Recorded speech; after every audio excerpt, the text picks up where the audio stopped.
Deu aí? Oi, gente. Eu Você tô... tá de microfone. Oi. Estão me ouvindo? Eu estou tendo um déjà vu aqui hoje. Está engraçado, né? Não sei se o Robinho percebeu isso, mas eu estou vendo aqui o Marlos, né? A Ludmila, a Neinho, o Zelber, a Dani, algumas coisas assim. A Isabela, o Marquinho, né? Então, assim, gente, o que está acontecendo aqui, né?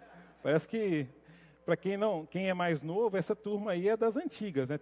Tem a turma que permaneceu, mas esse pessoal que sumiu e apareceu de novo, assim, né? E aí cá estamos nós, com o cabelo um pouquinho maior, um pouco mais grisalho, mas é sempre um privilégio para a gente, uma alegria quando a gente pode vir aqui, né? Porque se pudesse, se dependesse da Mariana, todo final de semana a gente estava aqui, né? Mas quando dá, a gente não perde a oportunidade. E eu sou muito grato a vocês, né? Essa comunidade que nos deixa esse calorzinho no coração de poder vir, de ser convidado. Muito obrigado pelo carinho, né? O Arthur, meu sobrinho, estava tocando aqui, ele até brincou, né? Ali a gente estava ali fora, assim, nossa Deus, já ganhei uns 60 abraços aqui e tal, né? Como vocês são acolhedores, né? Que bênção que é isso. E como a gente pode testemunhar isso quando a gente sai e vai para outros lugares, como esse povo é espontaneamente acolhedor. Que bênção, né? Graças a Deus por isso. E vamos lá. Eu queria ler com vocês no livro de Salmo, o Salmo 96, dos versículos 1 ao 3. Salmo 96. Isso. Na NVI, então, diz assim: cantem ao Senhor um novo cântico, cantem ao Senhor todos os habitantes da terra. Cantem ao Senhor, bendigam o seu nome, proclamem a sua salvação dia após dia. Anunciem a sua glória entre as nações, os seus feitos maravilhosos entre todos os povos. Vamos orar? Senhor, muito obrigado mais uma vez pelo privilégio de estarmos aqui, reunidos como um ajuntamento, como povo do Senhor. Que o Senhor alcance os nossos corações na medida do que cada um precisa de ouvir nessa noite, para o louvor da tua glória, em nome de Jesus. Amém. O Robinho, não foi combinado, mas ele deu uma introdução aqui sobre o livro de Salmo, né? Os Salmos, eles sempre são caracterizados pelos introitos, né, aos cultos. Então, assim, por ser um livro poético, livro de orações e súplicas, né, de adoração, então é muito comum a gente iniciar os cultos com salmo, né? E a gente sempre, eu não sei você, mas eu faço aqui uma confissão aqui, quando fala assim, salmo, aí assim, a minha mente já dá uma descansada, né? Já dá uma relaxada. Quando fala Apocalipse, a gente fica meio tenso, assim, né? Ou os profetas, né? Do Antigo Testamento, a gente já fica meio assim assustado, mas quando fala salmo, a gente fala assim, né? É um deleite, né? Alguma coisa assim.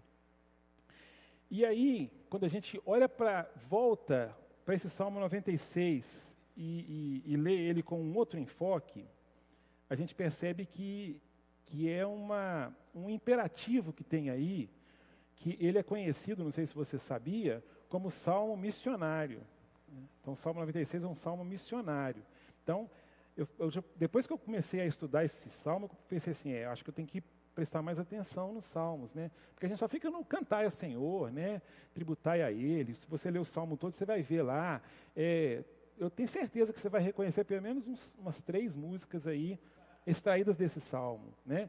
Que tem o cantai ao Senhor, tem tributai ao Senhor, tem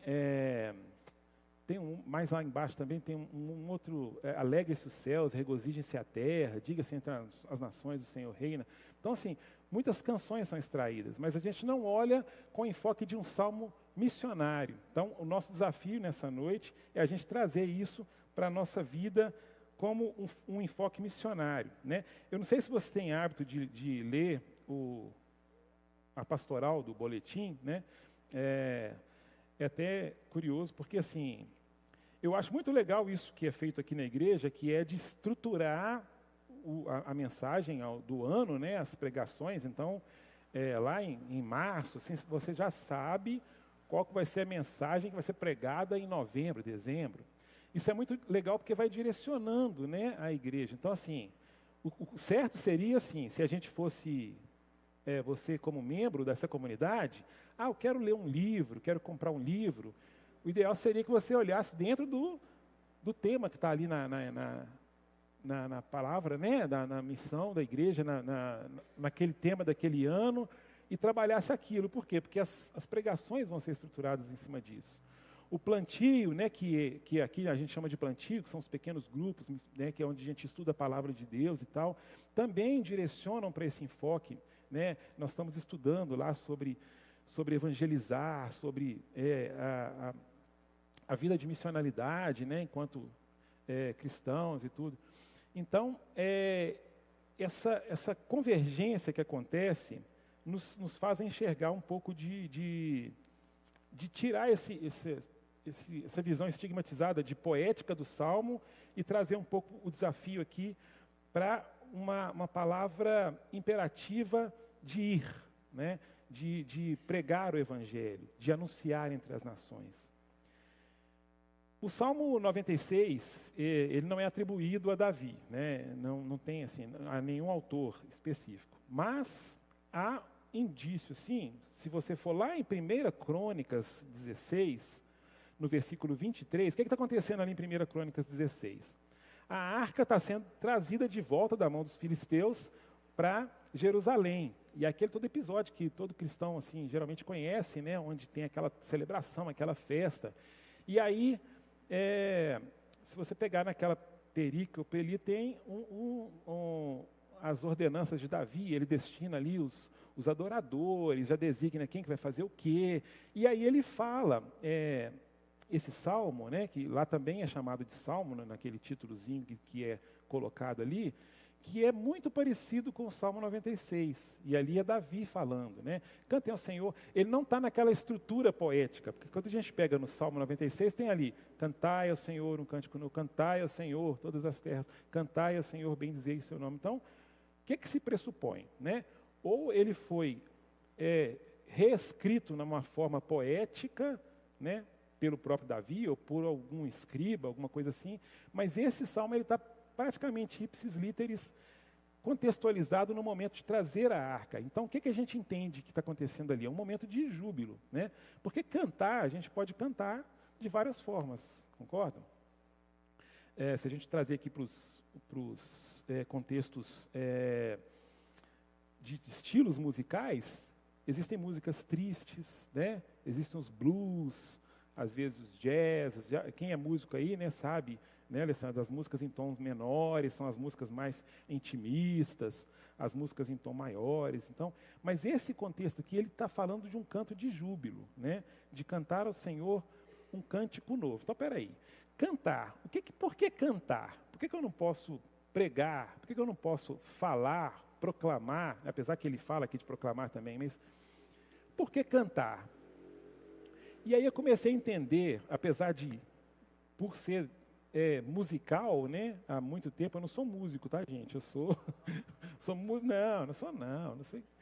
Mas assim, eu sou musical, assim, é uma coisa que é muito nato, né? Eu fico vendo a Maria, às vezes ela começou a estudar o ukulele, aí ela começa a tocar e começa a cantar, mas ela ainda não tem maturidade de achar o tom. Então ela canta, quando não encaixa na voz dela, ela acha que o ukulele está desafinado. Ela fica assim, papai, o ukulele está desafinado. Ou seja, para ela não é natural ela cantar desafinada. Ela sabe que tem alguma coisa errada, ela só ainda não conseguiu entender ela chegar no tom ali, né? E isso é uma coisa inerente, eu nunca estudou. Então tem algumas coisas que acontecem assim com algumas pessoas, né? Umas coisas meio malucas. Mas o cantar, aí nós não estamos falando de músico aqui não, tá? Esquece essa questão musical de tocar, de cantar, de ser afinado. O ato de cantar, eu estava lendo alguns artigos sobre o poder da música, e ele fala aqui, olha, o canto pode ser uma das chaves de acesso às emoções. Ele é um encontro de emoções, ele catalisa e organiza expressões humanas. Então, assim, o cantar, ele traz uma certa vulnerabilidade para a gente. Eu não sei, pessoal que está aqui no louvor, a gente fica assim, né? Porque se você está cantando, eu estou me expondo, né? Eu posso engasgar, eu posso ratear minha voz, ainda mais agora com essa questão de transmissão, né? Então, uma coisa que eu não faço, não sei se vocês fazem, mas é escutar o louvor, né? Hã? Pois é, está vendo? O Eduardo já falou que não tem... Assim, eu não consigo escutar, eu toquei aqui agora, né? Se eu chegar em casa, eu nunca vou colocar isso, nem vou mandar para ninguém esse link, né? É uma coisa que vulnerabiliza. Por isso que muitas pessoas não cantam, né? Às vezes está cantando aqui na igreja, né? Assim, no meio do... Quando todo mundo está cantando, você vai lá e arrisca cantar. Mas não é uma coisa muito comum, né? A gente cantar espontaneamente. Não é muito natural. Por quê? Porque ele me expõe, ele abre uma caixa de ferramentas aqui dentro de mim, que me faz... Então, por isso que o salmista está desafiando a gente a cantar ao Senhor. Então, espera aí. Se cantar já entra numa área mais profunda da minha vida, o que vem a ser, então, cantar ao Senhor? Porque nós estamos falando aqui, aquele Senhor, como o Robinho lembrou, pela 1050ª vez, que é esse Senhor em maiúsculo aí, eu estou falando do nome de Deus, o Yahweh, né? Ele está falando aí, cantai ao Senhor. Então, cantar a Deus, ao Criador. Então, cantai ao Senhor um cântico novo. Então, você aí, que eu não quero apontar o dedo, que eu não faço ideia, nem gostaria de fazer isso, que não canta nada, você tem que cantar, que eu já imagino que seja um desafio, né, para você que não canta nada, cantar ao Senhor e cantar ao Senhor um cântico novo. Como é que é isso, né? Como é que é? A gente vê assim no período bíblico que a gente vê lá desde Moisés, depois que ele atravessou o Mar Vermelho, o que ele faz depois? Ele canta, né? Entoa uma canção, o Magnificat de Maria e tantos outros exemplos de pessoas que cantaram. Foi uma atitude assim de uma catarse, um êxtase tão intenso que o que eles acharam ali foi cantar, né? Então, querido, você precisa cantar, tá? Ah, mas eu só canto parabéns para você. Já está habilitado para cantar. Você não precisa cantar aqui em cima, não precisa cantar no microfone ou de qualquer forma, mas você precisa cantar ao Senhor. Seja ali no escondidinho, no seu carro, fecha o vidro, no banheiro, tomando banho, mas cante ao Senhor um cântico novo. E o que é esse cântico novo, né? É claro que muitas vezes a gente canta, né, músicas espontâneas assim, que vão vindo à cabeça, ao invés de eu falar, eu vou cantarolando. Isso é lindo, né? É uma oração, pode ser uma oração que você faz cantando assim. Ou pode ser também Castelo Forte, que foi criada lá por Lutero em 1500. Mas ele pode ter uma mensagem inovadora na sua vida na hora que você canta, né? Já acontece comigo às vezes, eu não sei se acontece com você. Eu tenho ali a playlist lá do Spotify, que tem 200 músicas lá que eu ouço em loop a vida inteira, há tantos anos, né? E aí, de repente, uma música, parece que ela é pensada, assim, uma música que eu já ouvi N vezes, mas aí ela tem uma mensagem que ela me captura aquilo, e de repente eu fico assim, nossa, que revelação que esse autor teve aqui. E aquilo fala comigo de uma forma tão profunda, que aí eu ouço aquela música. Eu tenho músicas aqui que me levam para alguns lugares. Eu lembro de uma vez que eu estava em Uberlândia, passando por um momento de angústia, de luta, e eu lembro exatamente o lugar onde eu estava. Quando eu ouço essa música me leva lá para esse lugar, porque ela se tornou uma oração na minha vida. Então eu entendo que aquilo era um cântico novo, porque aquilo se renovou na minha vida de uma forma. Então você pode, sim, entoar um cântico novo, espontâneo da sua vida ao Senhor. Quando nós começamos o culto, o que nós falamos de Efésios 5,19, né? Falando entre vós com salmos, hinos e cânticos espirituais. Aqui a gente falou direcionado para o meu irmão, uma atitude comunitária, de comunidade, né? Falando entre vós com salmos, com hinos, com cânticos espirituais. É o que nós fizemos aqui, né? Nós adoramos ao Senhor, nós cantamos aqui algumas canções. Teu reino é sempre eterno, firmado em misericórdia. Nós estamos juntos adorando ao Senhor. Mas agora o desafio aqui do salmista é cantar ao Senhor um cântico novo. Todas as terras. E aí, quando ele traz esse, nós entendemos que já é um cântico de júbilo. Ok? A gente trouxe lá de 1 Crônicas, deduzimos que esse salmo, ele é um cântico de júbilo, porque era o momento que estava trazendo a arca, que significava a presença do Senhor, para dentro do templo ali em Jerusalém. E aí, esse cântico de júbilo, quando eu trago ele e canto ao Senhor, o que está acontecendo comigo, com a minha vida? Vocês concordam comigo que um adorador, uma pessoa que canta ao Senhor um cântico novo, não consegue fazer isso sem estar previamente preparado? Sem estar em consagração? Qual que é a nossa liturgia aqui, né? A gente faz uma chamada à adoração, a gente ora, olha para dentro de nós. Isso é meio que uma alegoria à vida, né? À nossa vida, ao ciclo ali, né? Do antigo templo, né? Que eu tenho a entrada, né? O sacrifício para poder entrar nos átrios, né? Mesmo que o véu já tenha sido rasgado, eu não consigo adorar ao Senhor de qualquer maneira, de uma forma leviana. Eu preciso de me consagrar. Então, se você chegou nesse ponto aqui de cantar ao Senhor um cântico novo, eu já pressuponho que você já subiu alguns degraus na sua fé, porque você já conseguiu se preparar para se consagrar ao Senhor, para adorar o seu nome. Porque, né, tem um versículo, Mateus 15, versículos 8 e 9. O que Jesus está falando ali? Ó, esse povo me honra com os lábios, mas o seu coração está longe de mim. Em vão me adoram, os seus ensinamentos não passam de mandamentos ensinados por homem. Aí tá bom. Então, eu não posso ser esse adorador em vão.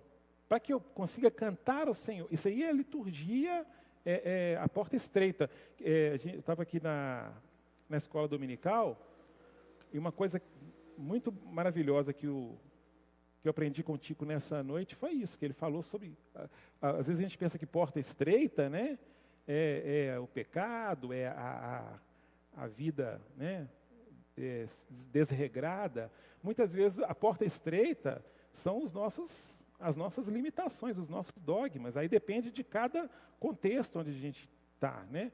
Pode ser uma calça comprida, pode ser uma maquiagem, pode ser um brinco, pode ser uma coisa reprovada no meio daquele povo.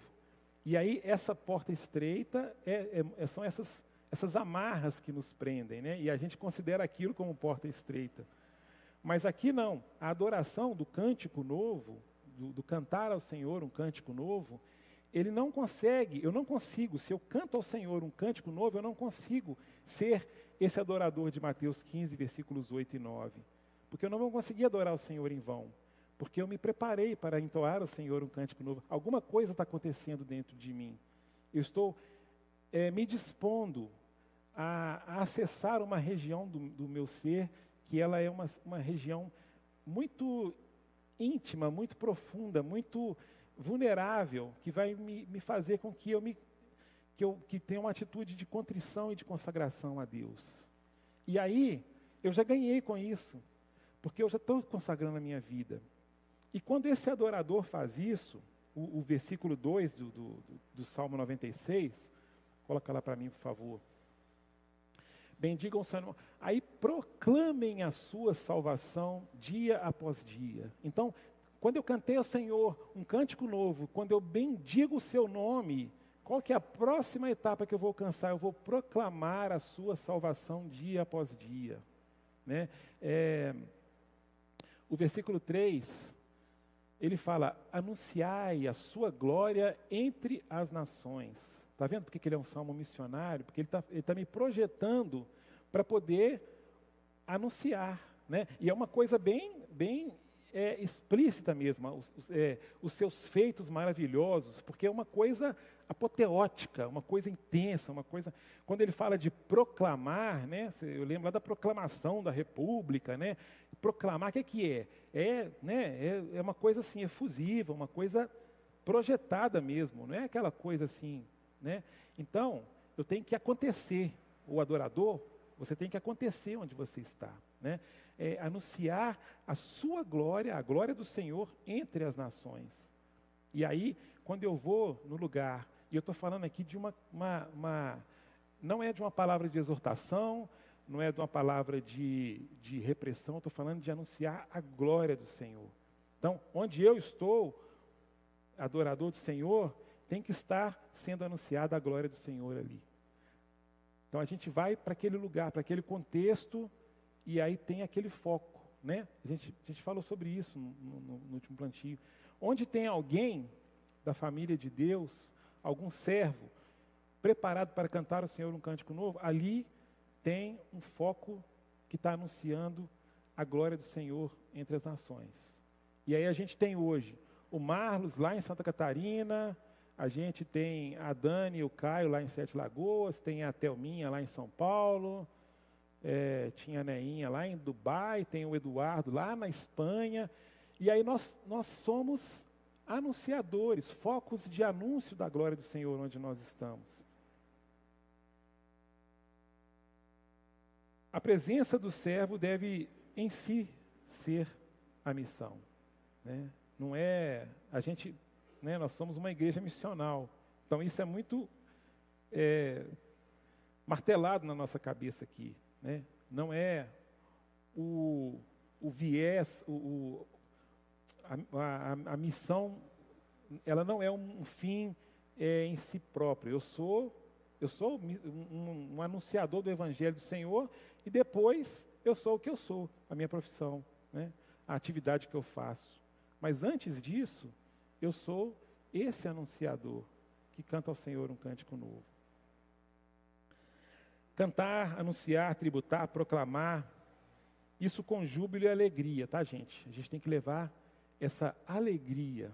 Não é levar peso, não é levar julgamento, não é levar condenação, não é levar opressão para as pessoas. Disso aí o mundo já está cheio. Eu tenho que trazer leveza, trazer a glória do Senhor, né? Anunciar a glória do Senhor é encher aquele lugar com uma... O que é isso que está acontecendo aqui, cara? O que é isso, né? O que está fazendo aqui? Aquelas pessoas cheias de uma palavra, de um cântico novo, né? Vamos dizer assim, aquela coisa que está... como ali aqueles discípulos no caminho de Emaús, né? Quando eles não conheciam Jesus, porventura não ardia o nosso coração quando ele falava aquilo, não estava, ele ia contando aquelas coisas, não estava causando aquela necessidade de pedir para ele ficar com a gente, para ele passar a noite aqui, pernoitar, tá tarde, fica aqui, né? Então, você é desejado onde você está, você é referenciado, alguém te chama para orar por ele, para poder buscar algum refrigério em você, ou então quer te contar uma luta. Se isso está acontecendo é porque você está sendo esse proclamador dessa novidade, dessa alegria. As pessoas estão sedentas dessa alegria do Senhor. No Salmo 137, as pessoas estavam exiladas ali, e eles falavam... junto aos rios da Babilônia, nós sentamos e choramos, vamos lembrar de Sião. Aí, depois ele vai continuar. Ali nos salgueiros, nós penduramos os nossos instrumentos, e aí eles pediam canções, pediam para a gente cantar, mas como é que eu vou cantar? Como é que eu vou cantar numa terra estranha, num lugar completamente inóspito? Eu estou com saudade de Jerusalém, eu quero voltar lá para a missional, né? Quero cantar lá com o pessoal, com o microfone, quero cantar ali. Com todo mundo, né, reunido, e cantar e tomar aquele cafezinho, ali sim, ali eu consigo cantar, mas como é que eu vou cantar aqui nesse lugar horroroso, pessoas me tratando de forma tão pejorativa, me julgando, me oprimindo? Aí o que a gente faz? A gente vai lá e pendura os instrumentos, né, nos salgueiros, e a gente não quer cantar, a gente está esperando chegar o final de semana para a gente cantar com os nossos irmãos. E tem até uma frase que eu anotei aqui, tem um rapper que canta, Emitir, que ele chama. E tem uma música que ele fala assim: geralmente é colocada à prova a santidade por aquilo que vem depois, e não antes do amém.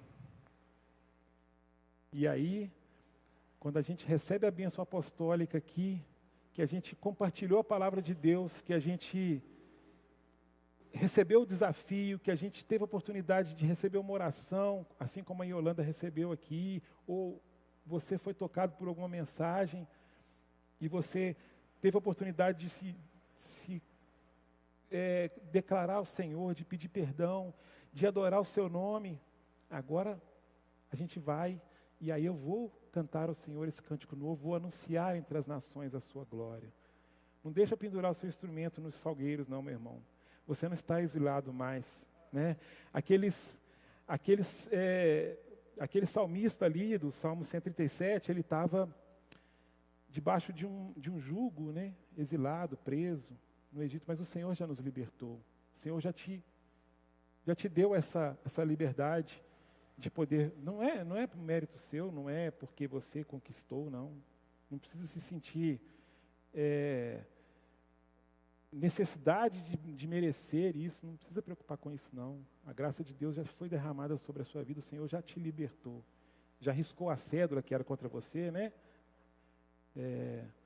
E expôs publicamente, e Jesus já passou por tudo isso, para que Ele nos desse essa liberdade de proclamar a sua palavra e de sermos esses anunciadores da palavra de Deus.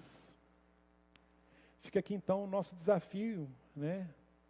Para a gente não precisa ser cantor, a gente não precisa ser afinado e nem precisa sair cantando aqui, né? O catolicismo romano tem muito isso, né? Eu já devo ter falado aqui algumas vezes que eu moro atrás de uma igreja católica e eu ouço lá que às vezes parte do culto, da liturgia, ela é ministrada cantando, né? Quem já foi católico aí deve saber, né? Aí fala, a igreja responde, não é isso.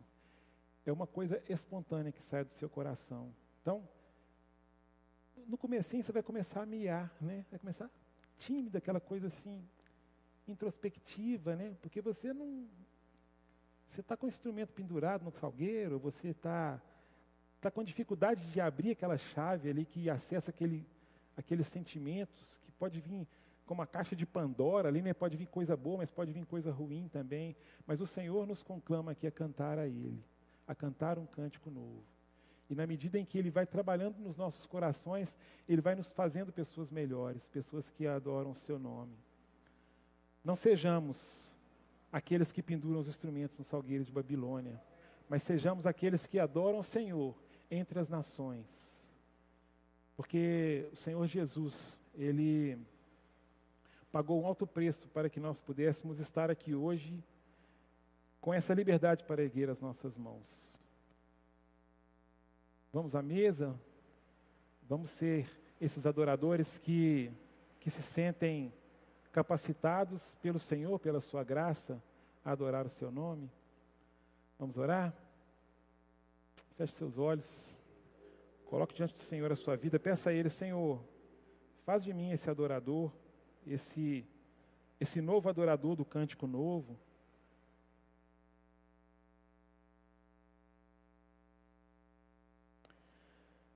Ó Deus, nós estamos aqui diante da Tua presença, diante da mesa do Senhor, porque nós vamos celebrar nesse momento a Tua ceia.